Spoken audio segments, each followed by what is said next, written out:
In the criminal justice system, supervillainy-based offenses are considered especially heinous. In Gotham City, the detectives who investigate these vicious felonies are members of an elite squad known as Major Crime Unit. These are their stories. Hey guys! Don't kill children, don't run them over. Let them live their life, let them get older. This is Half-Life Volume 2. This is Gotham Central Volume 2. This is Gotham Central Volume 2, Half-Life. This, I believe, I think it has winner of the 2004 Eisner Award for Best Story, but I also think that this is also won the Harvey. Funny enough, this was before, so this is 2004, so this is before. I don't know when the lawsuit happened. There's a great documentary, and off the top of my head, I can't actually think about it. But if you look now, Batman, I don't know how it happened. I mean, it's a fascinating history when you look up Bob Kane. Because I think, maybe it's a rumor, but there's like a contract. There was a contract thing in which he could only be credited as the sole creator of Batman. So a lot of what we now know for Batman comes from Bill Finger, who's just a really nice guy, but like a lot of creatives, didn't really have a business mind. He just wanted to create, right? Like there's a great clip, if I can find it, from the Great Hip Hop Hoax, in which one of the band members of Busted talks about the artist who just wants to dream, and the businessman banking on the artist wanting to dream. So when it comes to the contract, he's not looking at the business. So, in terms of 360 deals and stuff of that nature, which hopefully are a thing of a bygone era, but still exists probably somewhere. Anyway, I digress. This collects Gotham Central issue 6 to 10. So this is a monthly, it's an ongoing, obviously, which I didn't mention before. This is an introduction by Greg Rucka in which he talks about a little bit of history on Half-Life. Half-Life is perfect. Half-Life is so good that you can read it as a standalone trade. You don't really need to have read the first trades collecting issues 1 to 5. You don't really need to read those issues. You're all good. What's interesting, the reason why this is fascinating to me, this is the book that turned Central or Gotham Central to me into a must-read.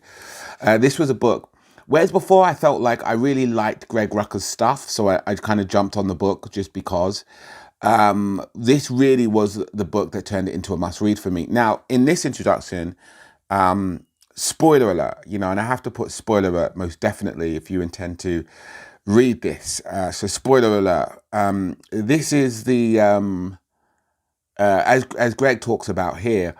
There's a lot of controversy over the book at this time, that certain factors were going that that this is they've made Renee Montoya gay, which which Greg counters with, she was always gay, we just never came out and said it. 2004, and in DC mainstream comics, they hadn't had a character say, I'm a lesbian. Which, 2004, it was a long time ago, but still, it's like, it's crazy to think. You would have thought that would have happened in the 80s, right? Like, you would think in the 80s, or maybe even the 60s with the swinging. No, obviously not the 60s, because people were still like, 62, 63, I think, is that boom period for Kirby and Lee. So evidently, as much as you've got the swinging 60s, lesbianism would, comics were for kids, weren't they, I guess. What's really interesting, though, which I really like, is the idea that, and maybe Batwoman, I've got like maybe a Morrison thing in the back of my head. I didn't actually care for the story of the Batwoman comic, I guess. But I remember the palette, and for the life, is it JJ? The guy is on the tip of my tongue. I know, it's going to come to me. the guy who did it, and it's like red and black and white, and it's a like weird palette artist thing. That name's going to come to me. Anyway, I'm sort of bearing the lead and killing the lily here. I'm sorry, guys. Anyway. Let's sidebar the whole gay question for a bit, and then we'll come back to it. So what I love about this is that not only do you get issues 1 to 6, you also get this background of these early stories, which I think you need. And it doesn't give the game away. It doesn't give the game away. I think that this introduction would have been better in the afterworld. I think, asking people to not read something is the best way to get them to read it. This should have been in the afterworld, to be honest with you, because it gave the game away. But if it's the trades, there was a sense that people read single issues and then collect the trades. So I guess the sense is that someone's first experience of this wouldn't be the trade, it would be single issue. So it doesn't necessarily give the game away too much. But if you read the introduction, it's sort of a spoiler. But these moments don't really spoil much. I like the fact that if you skip the introduction, which I'd often do, this would have been, because I know that the intro to a trade normally gives the game away a little bit, right? It should be an afterworld, not an intro. But the idea is that if you didn't know, if you didn't read the introduction and just read these, hang on, they are Batman Chronicles issue 6. Batman Chronicles issue 16 and issue 747 of Detective Comics. So those are the two. And they were, I guess the Batman Chronicles was originally published in 1999, Detective Comics in 2000, and then Gotham Central in 2003, repackaged in 2004 as a trade. So 2003 is when these initial issues came out. Not this one, obviously. This is 1999. Which you could just tell, like, look, dude, look how far we come. I have to say, 1, 2, 3, 4, nice. So again, this is round about the Cataclysm, No Man's Land. I mean, Greg gives a little bit of history. It's interesting. You can, when I was a kid, Cataclysm and No Man's Land were all over the shelves at my local library, like all these trades. And, Devin Grayson is someone you don't hear much about. It's crazy to me that Devin Grayson just pieced out. I thought it was a dude for the longest time. I thought Devin Grayson was a dude for the longest time. It never occurred to me that a woman would be writing comics. But you don't hear much about Devin Grayson anymore. But yeah, she just pieced out. I don't know what happened to her. She just pieced out, She's like an elder statement, like Gail Simone or whatever. But Devin Grayson did some pretty cool Bat stuff, didn't she? I think Outsiders, I think I maybe read some of her Outsider stuff. I can't remember. But yeah, No Man's Land, Cataclysm. Jason Pearson and Can Smith. I don't know whether that's pencil and inks, right? And Digital Chameleon is the colorist / separations. And Rick Parker is the letterer. I like this full page spread. I really like it. It kind of, you can almost hear the helicopters going, and she's kind of walking, and it's all very post-apocalyptic, and that's nice. There's 3 panels there. Yeah, I mean, Jason Pearson and Cam Smith they're doing good work. It loses a little because it's a little, I don't know if the style necessarily fits the story, but it's mainstream comics, isn't it? I think you need that Walking Dead vibe. You need that Charlie vibe, I guess. I don't know. It just loses a little bit. It doesn't feel as frightening. I like the Jason Pearson and Cam Smith style. I really do. I just think it's a bad fit for the story. It's such a bad fit. It's an interesting one. The kind of law of averages thematically is kind of interesting. And it's that big high concept that, it's kind of the idea that it has to have been done before, right? So, Two-Face is the villain, right? But as Greg points out, that it's the coin toss, right? Like, he either does a good thing or a bad thing, depending on whether it comes up heads or tails, right? So what if it keeps coming up? I don't know. I guess it's a two-headed coin, isn't it? So I don't really know about Two-Face. I think most of my knowledge of Two-Face comes from the Tommy Lee Jones movie. Your entrance was good, his was better. Your entrance was good, his was better. God, and Tommy Lee Jones going so big as Two-Face. Yes, of course you're right, Bruce. Emotion's always the enemy of true justice. Thank you. You've always been a good friend. It's fascinating stuff, isn't it?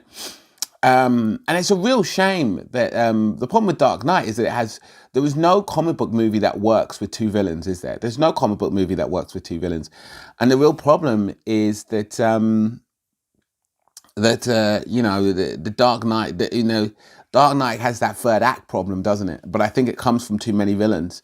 Too many chefs spoil the broth, I guess. But Greg Rucka has a great kind of hook where what if the coin toss, sorry guys, comes up and he has to do good all the time because it doesn't come up the head that makes him do wrong. So it's like this Cataclysm No Man event, I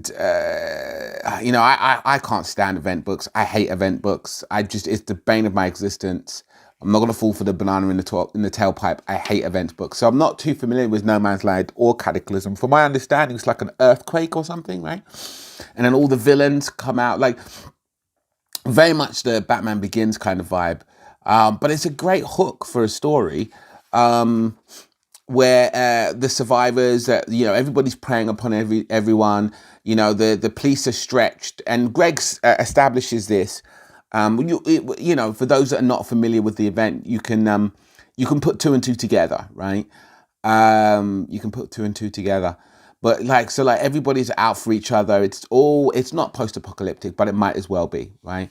Everybody, resources direct. And then, Harvey is leading the survivors and protecting everyone and digging people out from the rubble. That's it. It was an earthquake, wasn't it?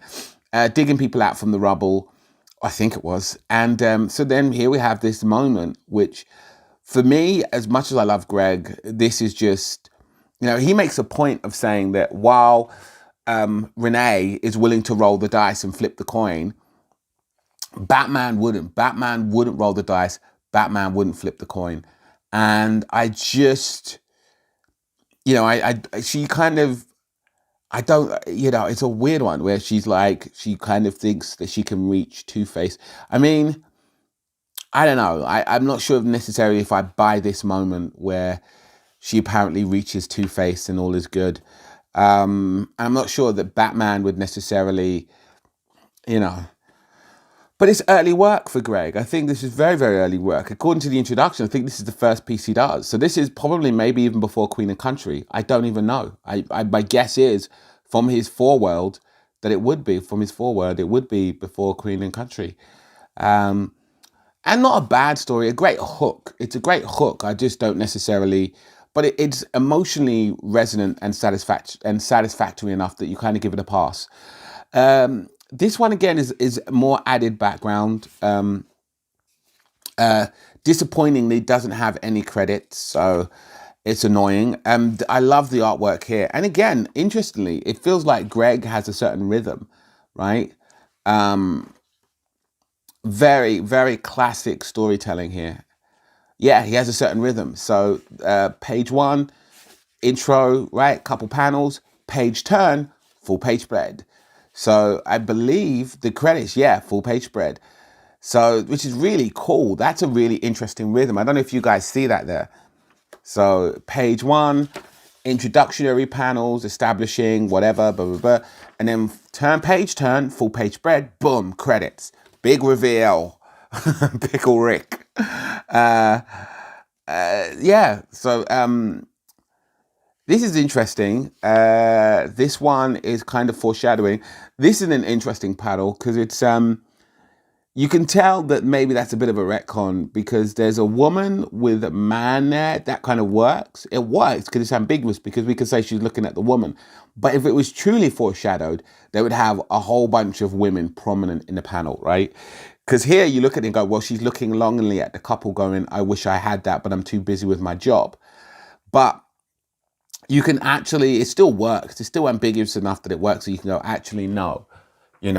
This is, she's looking at the woman as opposed to the couple. But it would have been better if it was just women. And then you look back at it and go, they knew all along. They knew all along. We'll sidebar the gay question for a second. Anyway, so this is pretty nice. I mean, then we have Chris Allen. It's really interesting.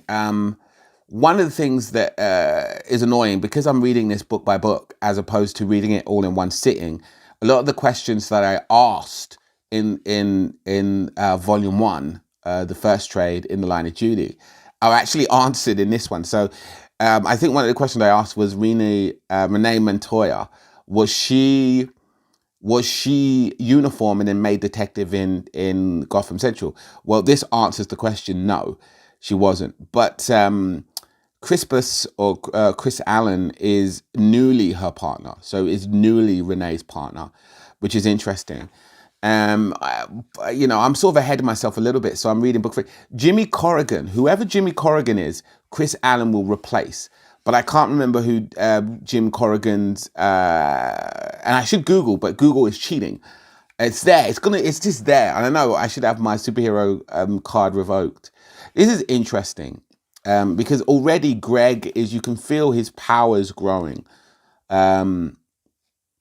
This feels very much like The Wire, where she's speaking to Jim in this story. It's a life in the day or day in the life of Renee Montoya. Here she's taken a stand, and it's about and it's very interesting. A guy during a No Man's Land was held up in a house. It wasn't his house. So when the guy came back, they thought, and he killed the guy.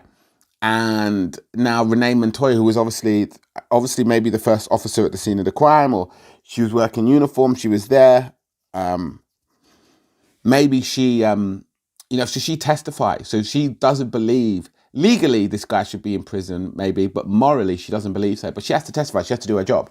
It's a very interesting conundrum. I wish a lot more was made of it, but it doesn't really go anywhere. That. But you can see Greg building. You can see really Greg building. I love the draftsmanship here. I really should have Googled who the artist was. I love the color palette here. I love the art. It's just very, very strong. It's not crammed. There's a great moment here of making Bruce a playboy and a dandy. It's a great moment for Greg, to be honest with you. Where, the Greg's writing here is very interesting because it's... I don't know if you can see that, but the dialogue here is very funny. And, he really does nail Bruce as this dandy.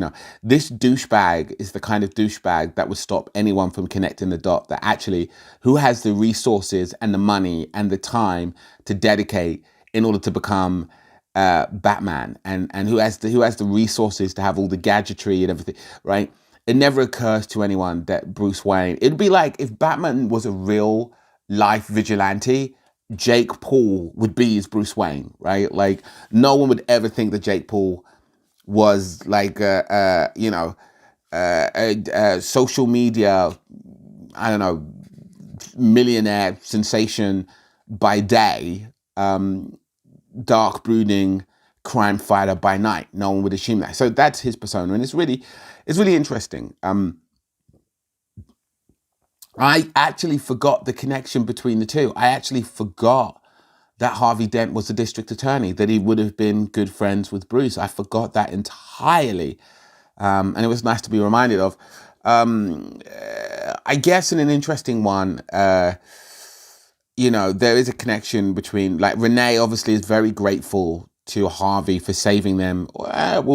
She saw another side to him, right? And so she knows that him being a villain is not all he is. That she sees him she has a lot of pity for him. That he's a person who's very, very sick. He has a sickness, and to a certain extent, I think in this, the moment that I had issue with in the what was it? Sorry, guys. In the Batman Chronicles, in the Batman Chronicles issue, the issue that I had issues with, is actually resolved here, where I had to remind myself that Bruce has something of a soft spot for Harvey. So the rules that he would normally have for his rogue gallery maybe don't necessarily appeal. But still, even though you read these background things, this is really nice because you forget. I guess I dismissed this upon original reading, right? Where as a teenager, I dismissed this upon original reading as, this is just background for Renee, right? Like, this is background for Renee, and it's not has no bearing on the story about it. And then so it's a nice moment. You go, ah, of course. That's where it makes sense. Anyway, here we go. So I guess we sidebar. We can get into this now. So as of recording, Superman is away in space, I believe, and the son he has with Lois Lane is gay. Now, for me, you know, as a nerd, as a comic book reading nerd, my only question is, how did they solve the Brody Bruce conundrum? But they're engaged. Doesn't matter, it can't happen. Why not? It's bound to come up. It's impossible. Lois could never have Superman's baby. Do you think her fallopian tubes could handle his sperm? I guarantee he blows a load like a shotgun right through her back. What about her womb? Do you think it's strong enough to carry his child? Sure, why not? He's an alien, for Christ's sake. His Kryptonian biological makeup is enhanced by Earth's yellow sun. If Lois gets a tan, the kid could kick right through her stomach. Only someone like Wonder Woman has a strong enough uterus to carry his kid. Like, how did they solve the Brody Bruce conundrum? I don't want to Google it. You can let me know in the comments down below. How did they solve that? It makes no sense to me, but maybe. The only way he could bang regular chicks is with a kryptonite condom. That would kill him. So here's I don't think this started a trend, you guys. You know, if I was a certain kind of comic book YouTube channel, you know, I might maybe, but I don't think it did. You know, no one followed this. Like 2003, no one followed this. There wasn't a trend that was ushered in where people go, oh, you know, this story was critically acclaimed. You know, it won the Eisner, the Harvey. So, you know what? Let's just, you know, let's just do that now. Let's just turn characters gay. If such a thing as possible. So it is kind of contentious and polarizing to probably do a video on this because it's so, I don't know if it is, I mean, 2003, it's not a trend. It's not a trend at all. It's just good storytelling. I think this is the litmus and this is the blueprint. I'm not against changing characters or whatever. I'm not that deep. I'm not that invested in it, to be honest with you. But I think the blue book and the litmus test of how you do it is this, and we'll break that down a little later in the book. I want to talk about this moment here, which I really, really love, because I always remembered this as being more character driven. I really thought that the element of police story, the element of police procedural, be it, I think in the background here, hang on. Ooh, no, maybe, sorry, that's for volume 3, Soft Targets. There's a nice blurb in the back in which it talks about, you know, law and order and a lot of the police procedurals, because that's what this feels like. That's what this is. This is a great moment where, you know, robbery division are palming off their cases on the major crimes unit, because the major crimes unit specializes in the freak beat, right? From my understanding, which I don't think was really talked about in volume 1. But this is what they specialize in, I guess. And so it's great that other police departments, when they have a genuine whodunit, they just palm the case off them. They say, so robbery are going, oh yeah, it's Catwoman, boom, that's your case. I've now got one less case. I've loaded off a case on these guys. So that's pretty cool. It's really cool. And it's kind of like the first season of SVU, where I guess in the supplementary DVD special bonus stuff, the interview, they talk about how they wanted to do something different for Law and Order. And Law and Order, oh my God, I want to say that's 97 or 99 is when it started. Well, actually, no. Come to think about it, it was probably, 99. Was it 99? Was it 90? Yeah, 99, or maybe it's 97. I mean, it's 97. It started in 97. Of course it started in 97. And, you know, they talk about how, you know, with rape culture being what it is, you know, other police divisions call them like the pervert squad. Like, they can't understand how a police officer would investigate sex crimes. You must be a sicko. You must be a sicko to be in the SVU. You must get off on it, you know, which is crazy in a weird way. That rather than them being very empathetic and very sensitive people, they are pervs. They get off on it. So The idea that you have a little bit of this with Major Crimes Unit, except, this guy's kind of going, you think you're better than us because you you investigate, major crimes committed by costume freaks or whatever. And unless I've got it wrong, you can keep me honest in the comments down below. My interpretation of it was that, the MCU, the major crimes, deal with, maybe. But they're saying you think you're better than us because of that. And again, Chris Allen's beef in it is, no, we're better than you because we're righteous. We are righteous police. We are righteous cops. We don't take bribes. We're not corrupt. We're not dirty. That's why we're better than you. Maggie Sawyer is interesting. I'm reminded of like a young Glenn Close from The Shield. Do you remember when Glenn Close joined The Shield? That's what I'm reminded of, like that's when I read Maggie Sawyer, I don't feel girl bossy. And I don't know who Maggie Sawyer is, you guys. I mean, I guess, I don't know. What is she like in the DC universe? Is she like that's what is annoying. I just don't know much about, stuff like this. Anyway, so let's talk about it. So, the reason I say this is the Blue Book, I mean, let's get this out of the way. This is essentially Frank Miller's Born Again. Like, everybody uses year one a lot and they throw it around. Year one this, year one that. On my shelf, actually, funnily enough, I came across Die Hard year one. I was like, oh yeah, year one is a thing, right? And in reference to, but nobody ever uses Born Again. And I think Born Again, more importantly, should be utilized more than year one. Born Again, again, in my mind, and I've seen Born Again a lot of times, it's when you break a hero down totally, you know what I mean? You destroy their professional life, their personal life, everything is ruined. And I think for Greg to tie it a little bit, like I mentioned Superman, because I feel that maybe it's a little bit celebratorial, like a lot of that stuff is, whereas, and I don't know, I mean, I'm really conflicted because as we see here, with Renee, the idea, of course, is that this is a point of contention. This is a point of conflict and drama. And I think that's the point. I'm here for the drama. I'm here for the conflict. And maybe, like not my gay shield or kill your gays. Maybe it's not exactly that drastic, but it's along those lines. Maybe gay people are going, actually, I don't like, my life is, dramatic enough and conflict oriented enough. It has nothing to do with my sexuality. And I don't know what Greg Rucka's ethnicity is, but, let's say two men or, like this man writing this story who, I don't know how they feel about it, to be honest with you.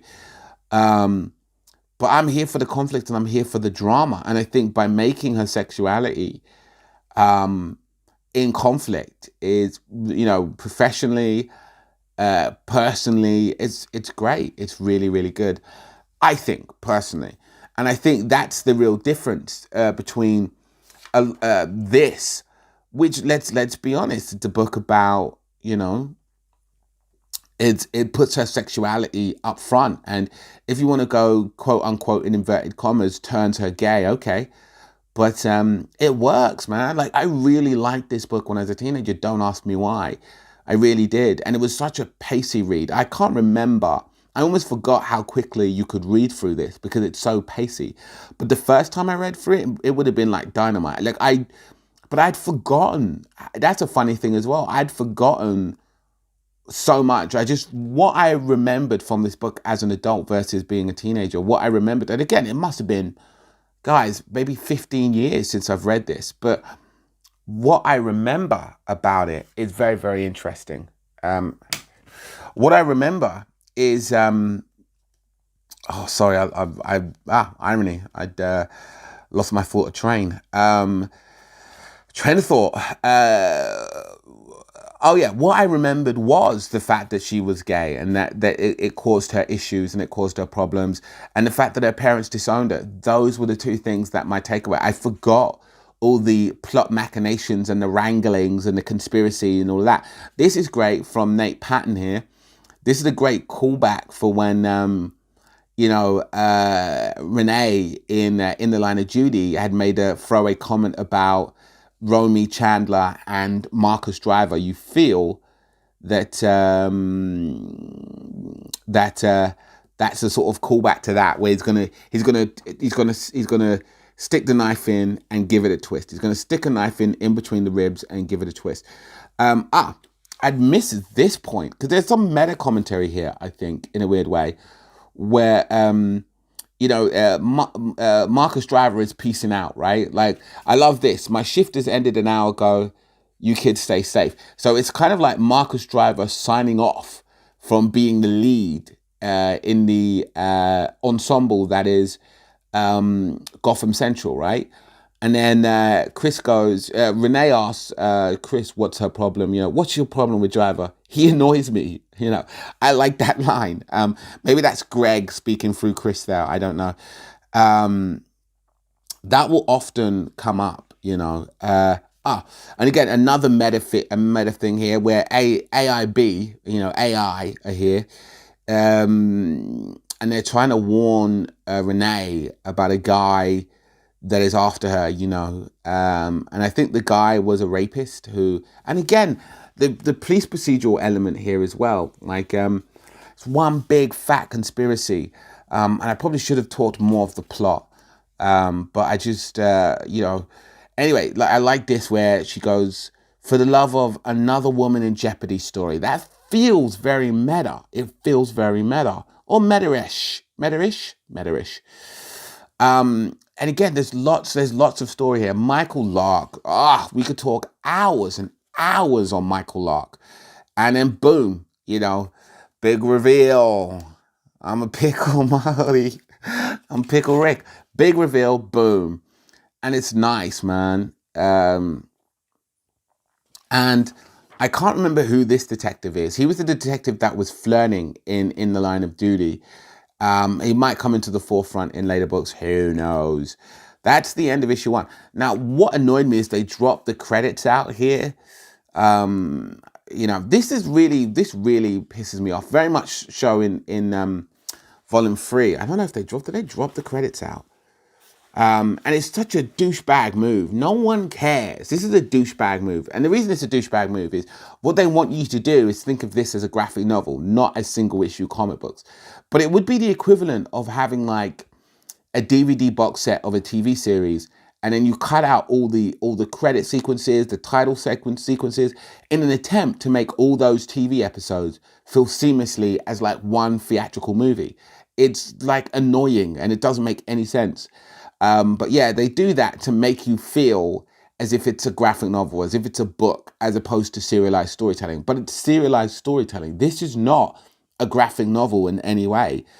It doesn't feel like a graphic novel. It does, though. I mean, it's the genius, right, of something that comic books do, which other forms of serialized storytelling don't.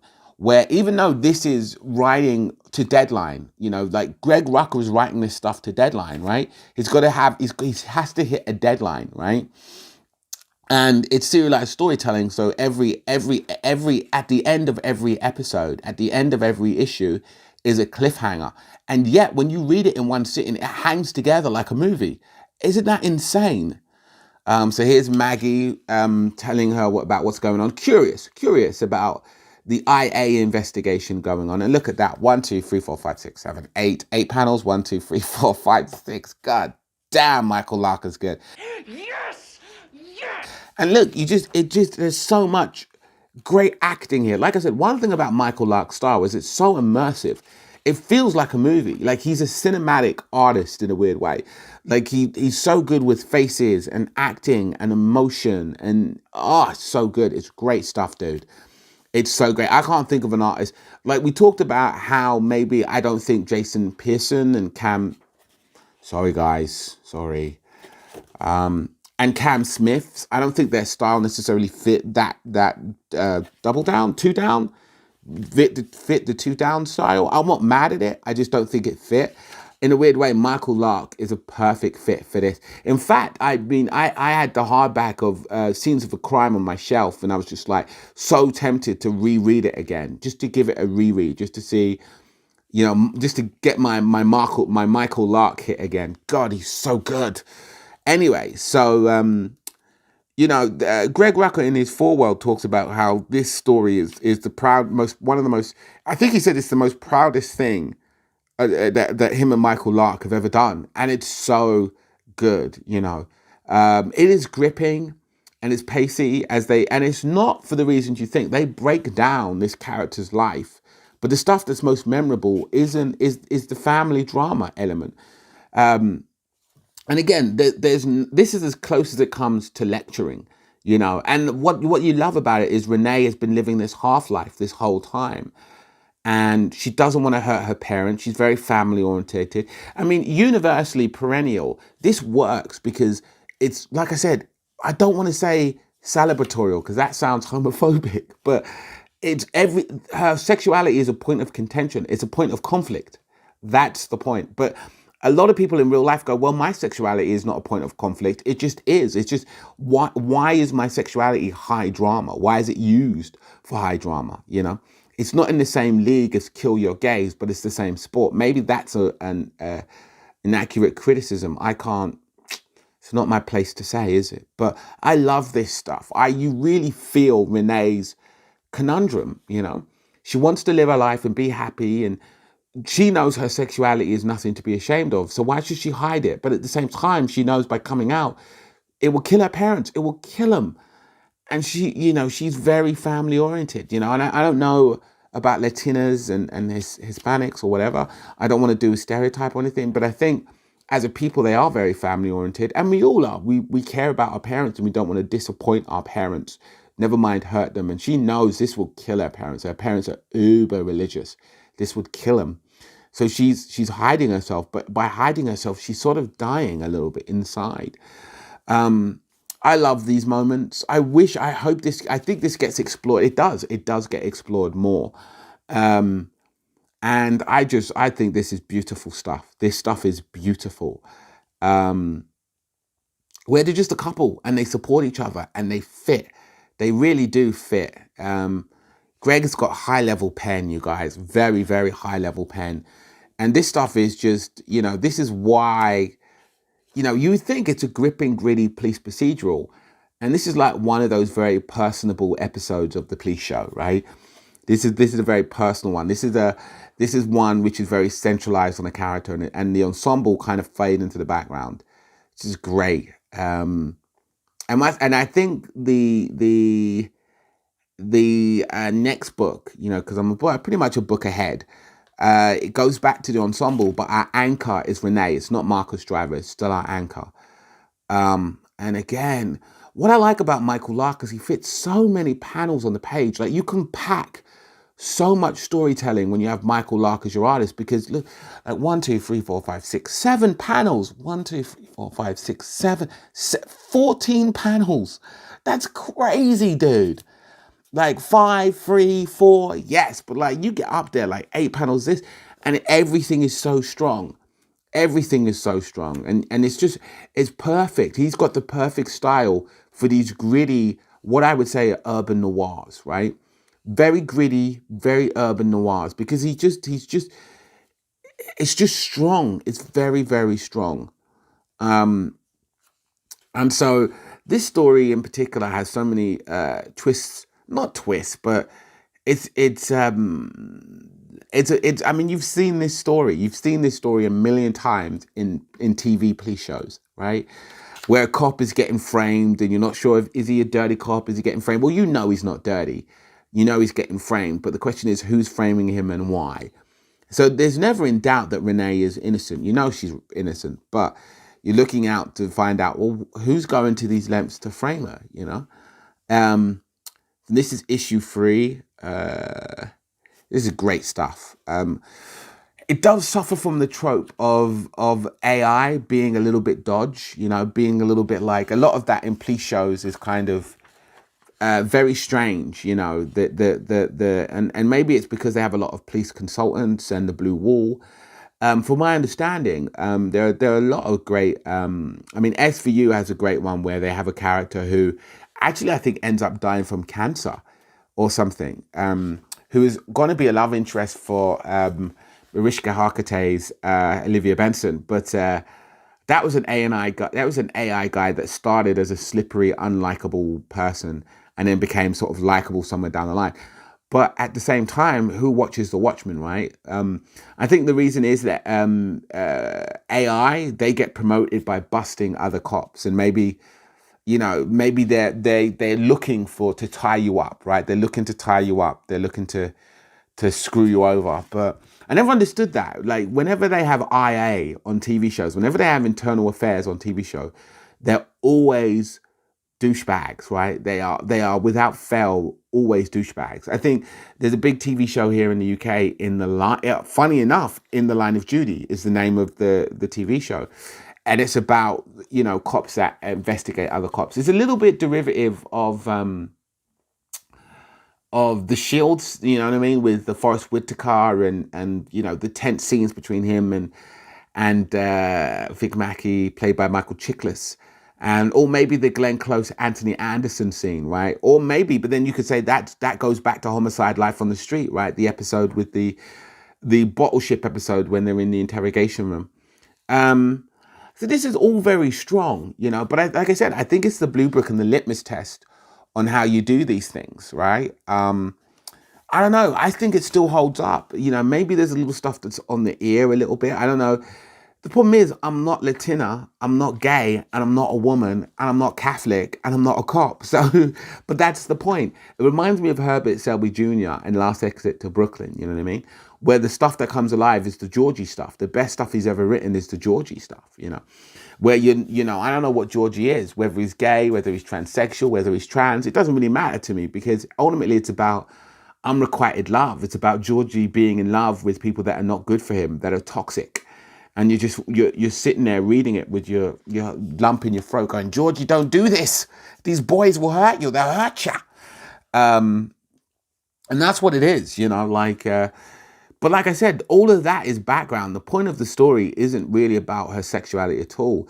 It's like I said, it's Daredevil Born Again, but with this added thing of, wow, yeah, it's only 4 issues, this arc, and it's dynamite, dude. In the hands of a lesser artist, you wouldn't be able to pack so much story. But because Michael Lark can handle so many panels per page, you get to pack, boom, boom, boom, so much story into 4 issues. It's incredible. It really is. And the way it's distilled, it's not a chore to read. Sometimes I read stories and I'll start skipping pages because there's just too many speech balloons per panel. And there's really not here. Like here, it's really, I don't know how to explain it. There's just so much story. One thing I felt, here we go. So you might remember, in the first trade,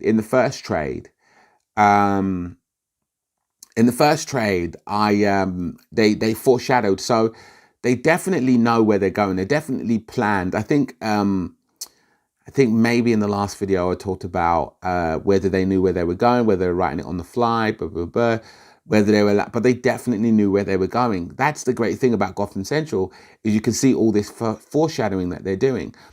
So it's nice. This is a small moment that pays off that you probably wouldn't remember unless.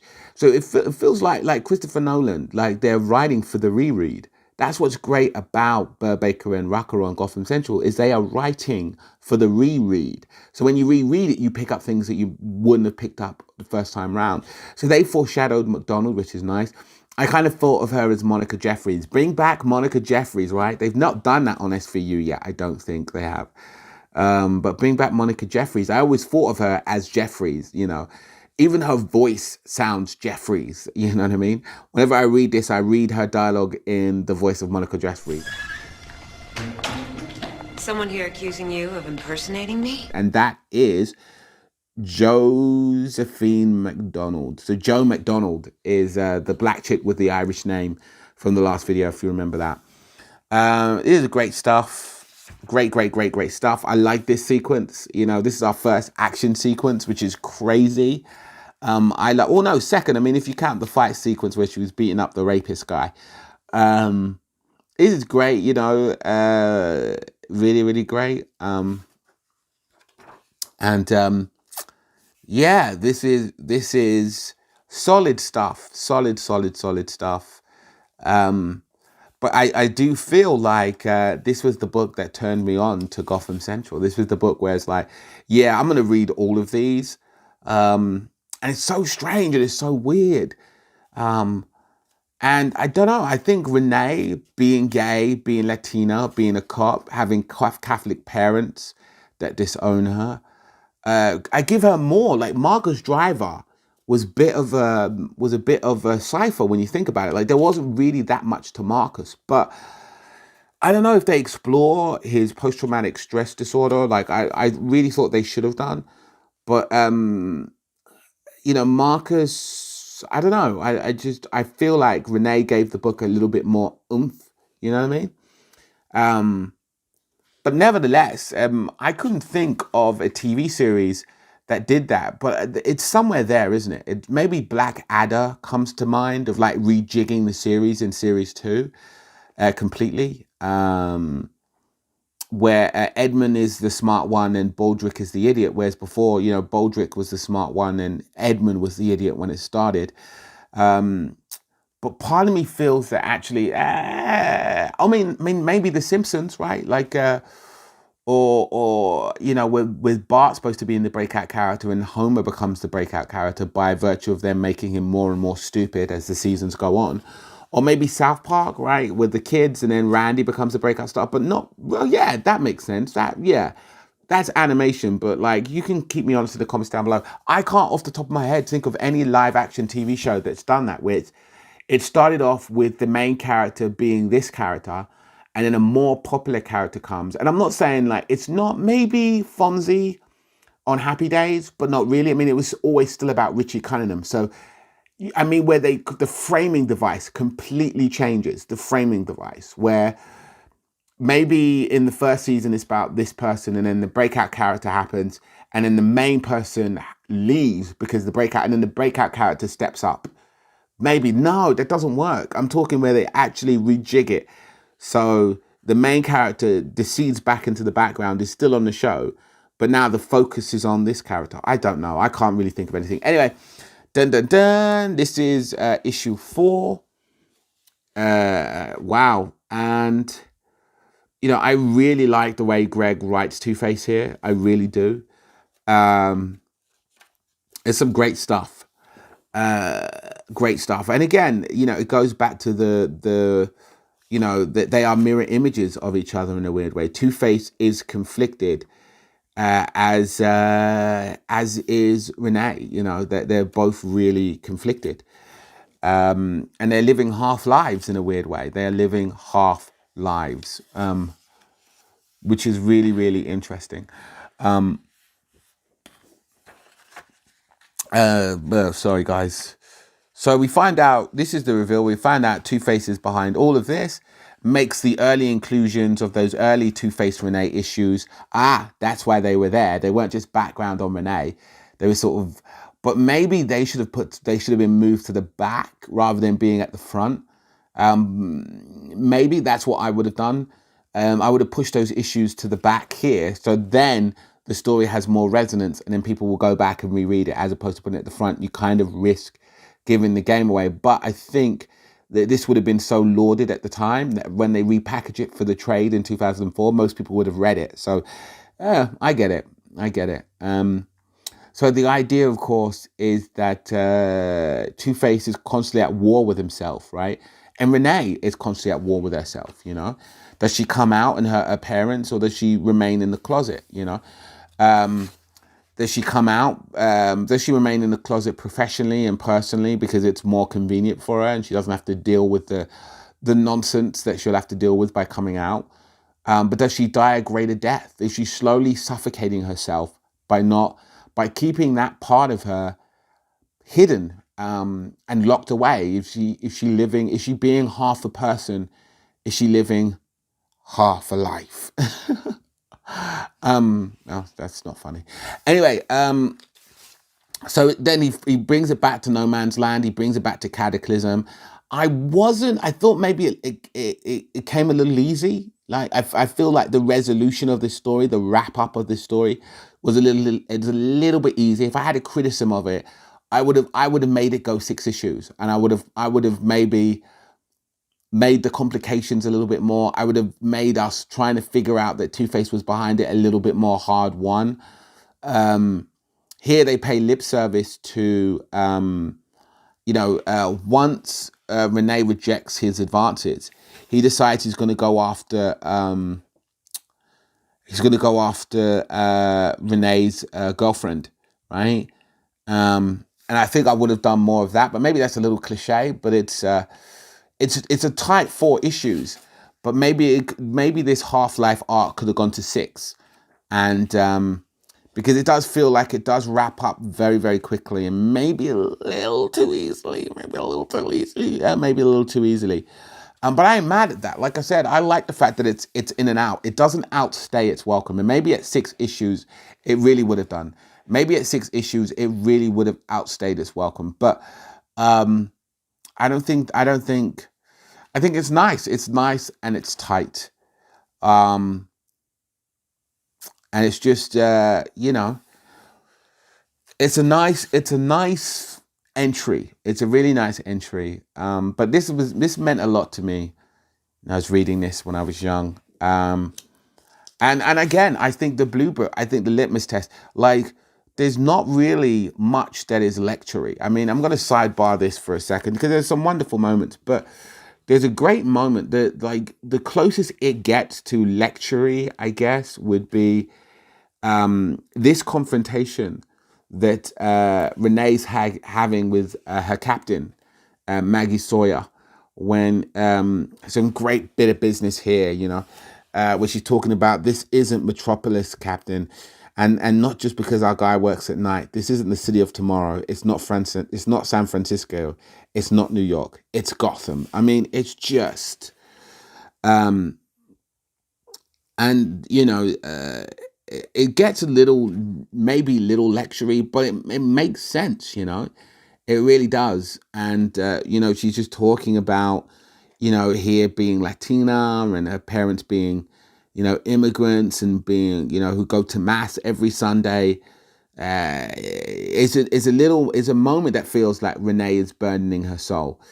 And at the same time, the captain is sympathetic, but she's kind of saying, that's no excuse. You got to rein your in and get squared away, so to speak, giving her tough love a little bit. It's so by the by. It's so like something you've seen a million times in a million different police shows. I like the fact that Mags is a bit of a trope, Anyway, these moments are quite beautiful. And so it feels real. It feels lived in. I'm not sure if any lesbians reading this will go, this guy doesn't know how to write lesbian couples, but I don't know how you would even write a lesbian couple. I mean, love is love, right? And it feels like a very supportive and loving relationship, and that's great. I love this. This moment here is just beautiful. It's a very quiet moment of just, she's trying to be a rock for her partner. And the idea of, she's sitting on the car, she's looking up, and she's just feeling like she could be there and be a rock for her girlfriend who's coming out to her parents. And then it's just a nice little quiet moment, played quietly and beautifully. And then we have this great moment here where, what a great heartbreaking punch out ending, where, she goes, it went the way that she thought it would go, that her parents disown her utterly. Wasn't really much to say here, it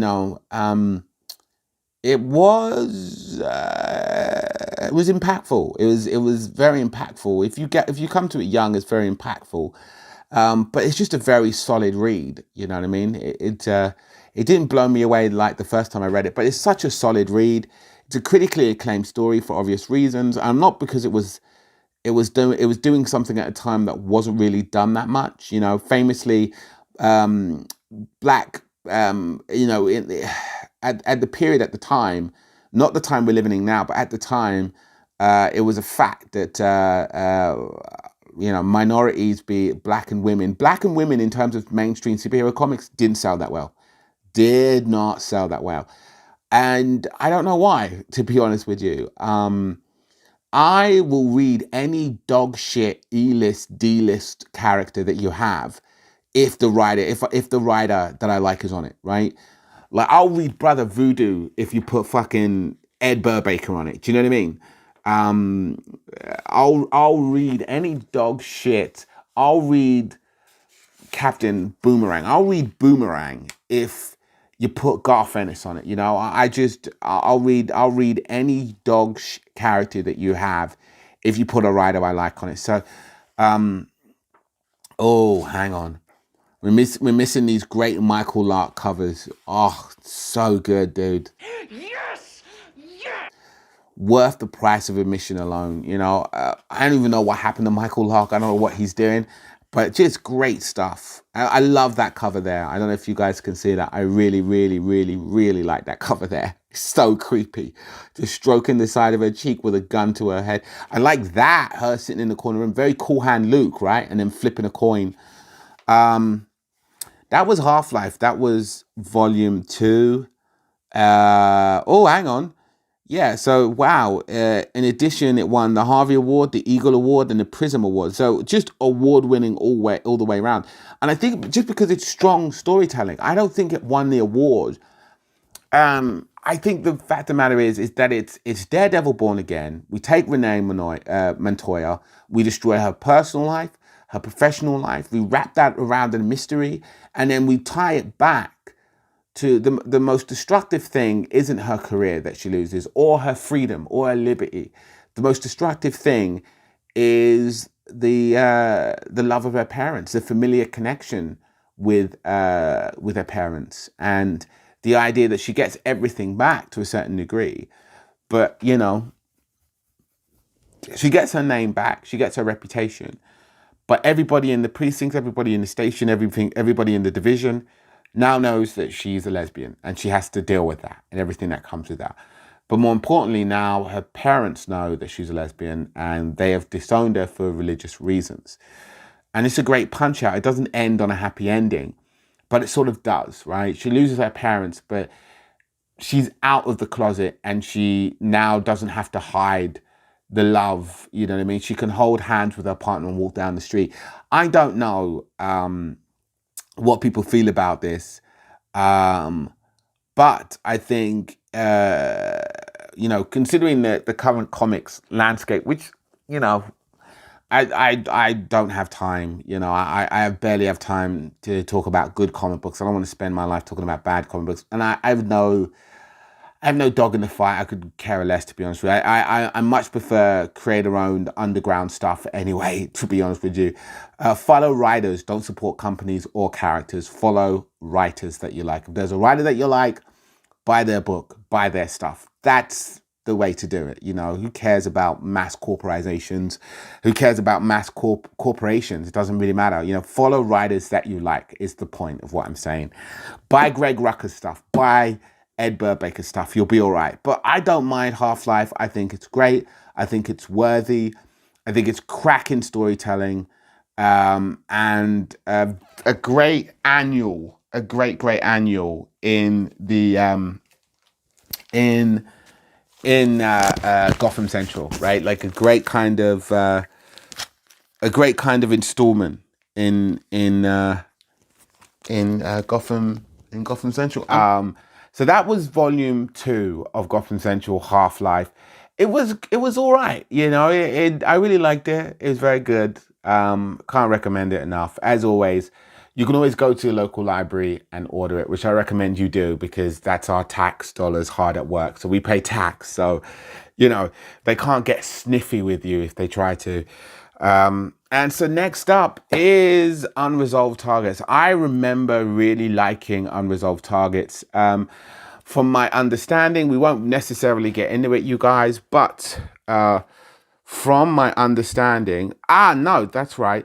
So one of the things that's really annoying about soft targets, no, Unresolved Targets, it's not soft targets at all. I don't know why I called it soft targets. Maybe soft targets is what the arc is called. Yeah, it is. So yeah, Unresolved Targets is what the trade is called. Soft targets, of course, is what the arc is called. So, oh no, spoiler alert. Oh no, but Penguin's on the front cover. This is great stuff. Here we have Harvey Bullock on the front.